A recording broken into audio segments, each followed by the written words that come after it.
अस्सलाम वालेकुम फ्रेंड्स। आज है हमारा लेक्चर नंबर 4 जिसमें हम लोग कवर कर रहे हैं mathematics of 9th class exercise से लास्ट एक्सरसाइज तक without skipping any question.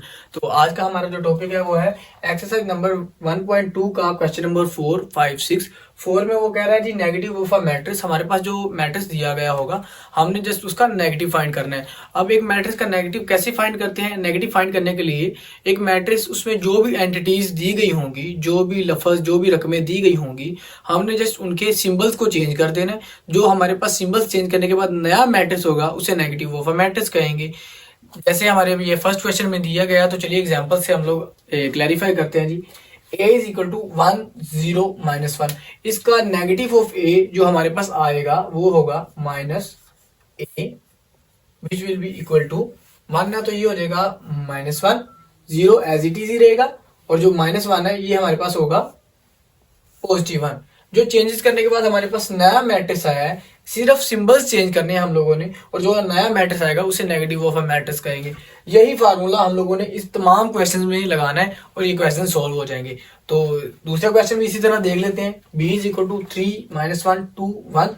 Negative of b हमारे पास होगा 3 है तो ये हो जाएगा -3, -1 है तो ये हो जाएगा +1, 2 है तो ये हो जाएगा -2, 1 है तो ये हमारे पास हो जाएगा -1।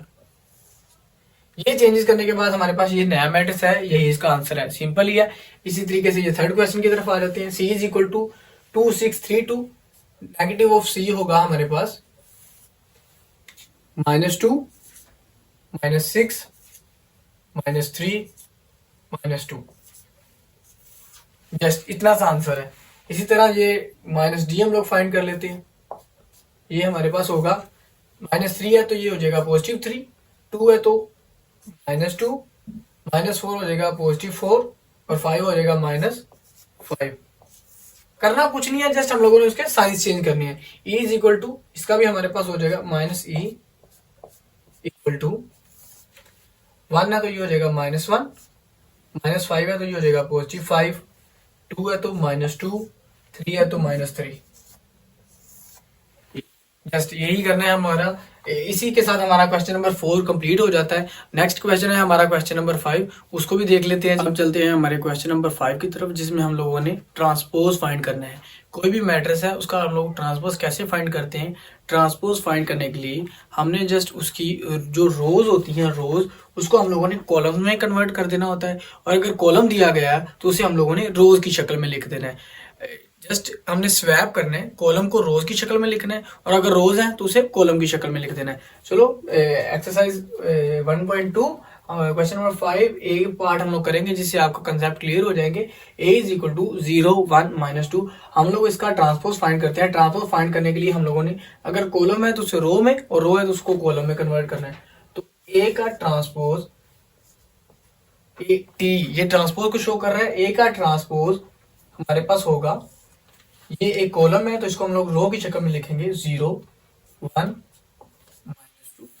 जस्ट ये हमारे पास ए का ट्रांसपोज आ जाएगा। इसी तरह सारे क्वेश्चन हल होंगे। हमने कॉलम को रो में, और अगर रो है तो उसको कॉलम की शक्ल में लिख देना है।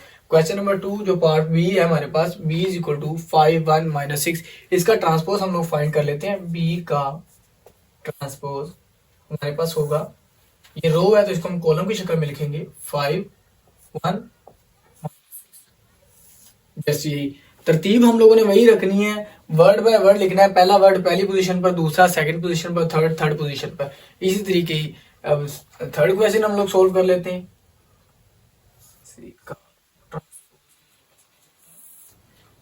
अब ये रो है, इसको कॉलम की शक्ल में, फिर सेकंड रो को कॉलम की शक्ल में, फिर थर्ड रो को कॉलम की शक्ल में।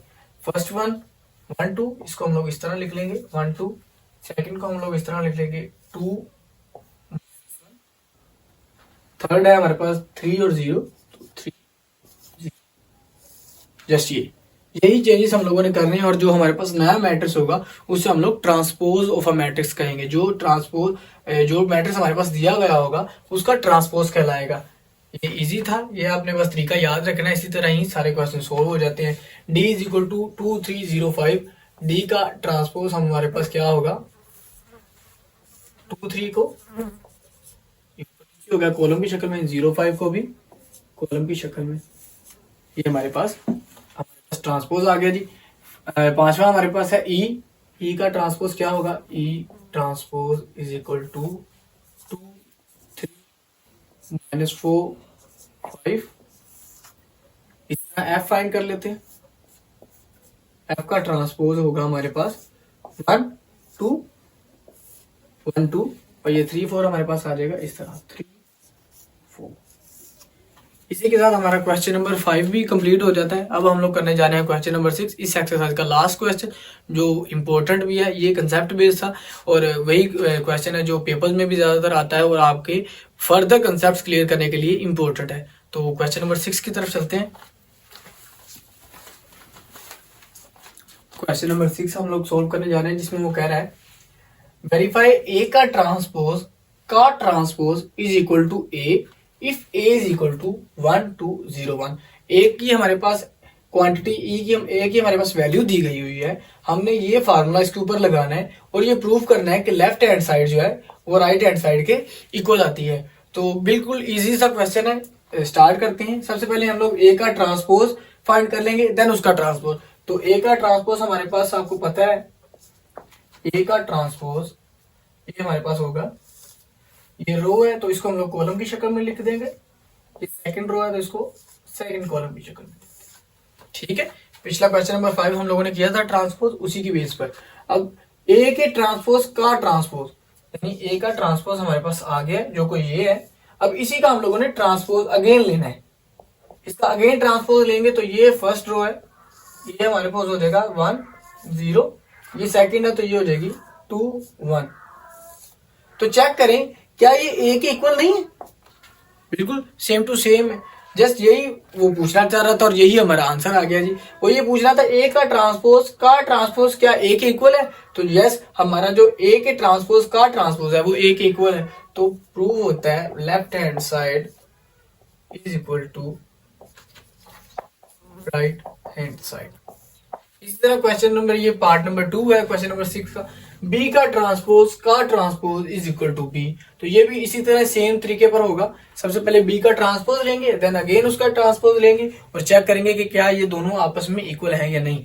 बी का ट्रांसपोज हमारे पास आ जाएगा फर्स्ट रो को फर्स्ट कॉलम, सेकंड रो को सेकंड, देन अगेन हम लोगों ने इसका ट्रांसपोज लेना है तो बी का ट्रांसपोज उसका ट्रांसपोज। ठीक है, अगेन ट्रांसपोज, 2 दफा ट्रांसपोज हो गया। तो इसका ट्रांसपोज हमारे पास होगा 1 2 1, फर्स्ट रो को फर्स्ट कॉलम में, सेकंड रो को सेकंड कॉलम की शक्ल में।